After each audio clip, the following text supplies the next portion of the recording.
رمضان سلام مرحب شعب المسلمين رحب منتظرين بنترهب زادنا صيامنا ما بنلعب.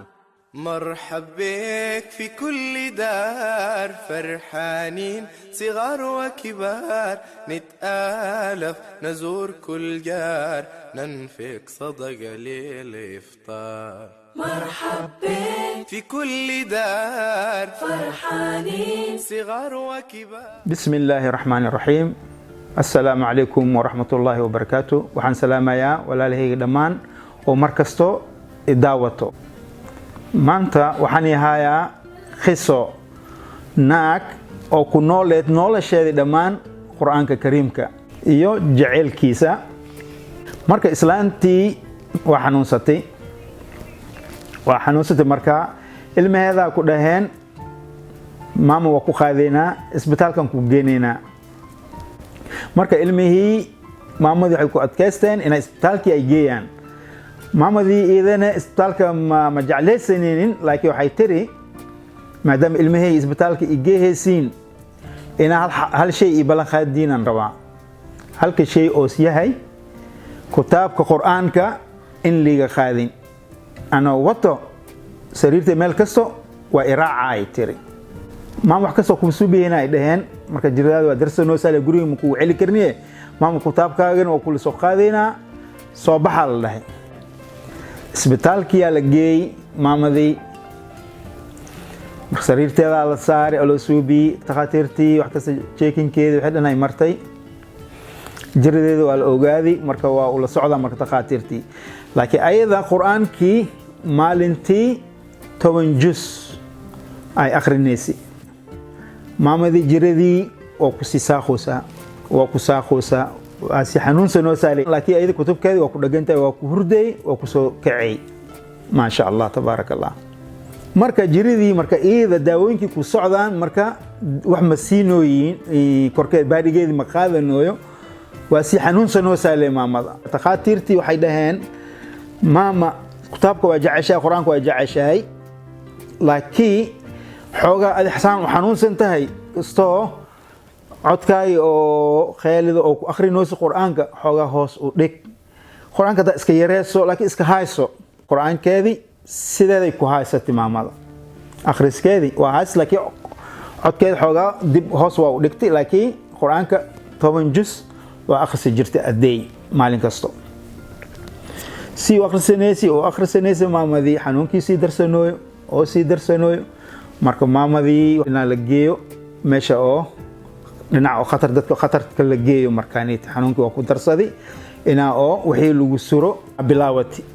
weli islaantii ICU oo ku jirto qur-aankeedii madaanin qur-aankeedii waa wadatay marka xanuunkiina waa ku sii darsanay. marka iyadoo qur-aankii akhriska ay haaso islaantii marka oo aayadaanit ay gaartay walladhiina aamanuu ashad alxub lillah markasto ay ku celcelinaysa islaantii codkeedii waa si xoogsanay qeyli si noqonay. marka ilaa 10 jeer oo kale waa ku celcelisay markii 10aad oo kale nafta waa deysay islaantii waa dhimatay. waxay ku dhimatay islaantii ayada kutubka oo sidaan u haysato Allah yarxamo kutubkii bar lagu fajiyo ala waay kutubkii maadaama lagu fajiyo wadaada loo wacay amarkaana dhacday al dhahay ya sheekh si wax la yeelaa marka islaanta kutubku waa ku dhagantahay in la dhaqana la rabaa oo karfinteeda la geliyo godkeeda la geeyo. qasad markii lagu sheekeeyay wadaadka waxaas dhahay islaanta kutubkeeda ku daaya inta oo cooradeeda iyadoo dhan waa la asturi intii oo biyaha lagu dhaqi karo oo kitaabkan si biyaha isu gaarin ayuu saan ay sidii u dhimatay waay kutubkeeda oo saan u wadato. marka sidii ku godgeeyaa la dhahay islaantii marka sidii la yeeli waa la dhaqi waa la meeri waa la taayri kitaabkeeda sidee wax ka fajeenaayo malaha waa la karfini janaasa lagu dugti khabrigeeda la geey.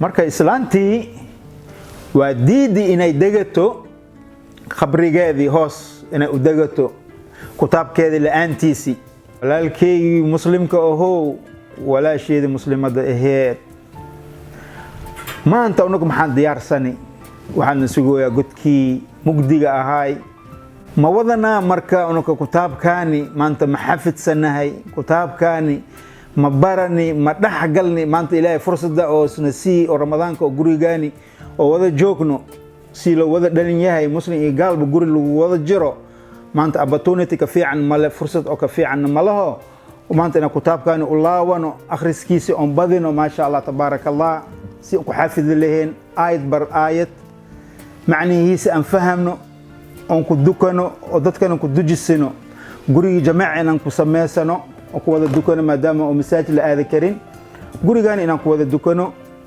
maanta kaaseeti ayaan jeclaystay inaan nila wadaago walaalahaygi marka nuurkaaniti oo ilaahay subxaanahu wa tacaala nasii aan haysanaa inaan ku dhagno mar walbo oo xumbaarsano maxaa yeelay mugdigii kii loo badbaadi lahay waa asiga islaamtii hadda aan sheekeynay qasadaadii waxay ula aadi nuurkeeda ida wadato adduunka ma ka dhicin wallahi nin oo kutubkiisa wato lagu duugo subxaanallah ma la arkin walaalayo timekiina been hasni u dhaafin kaas ayaan codsanaa marka nuurkaaniti ha lagu dadaalo islaantii sidii ay ku baxday miskiinta ilaahay oo naxariisto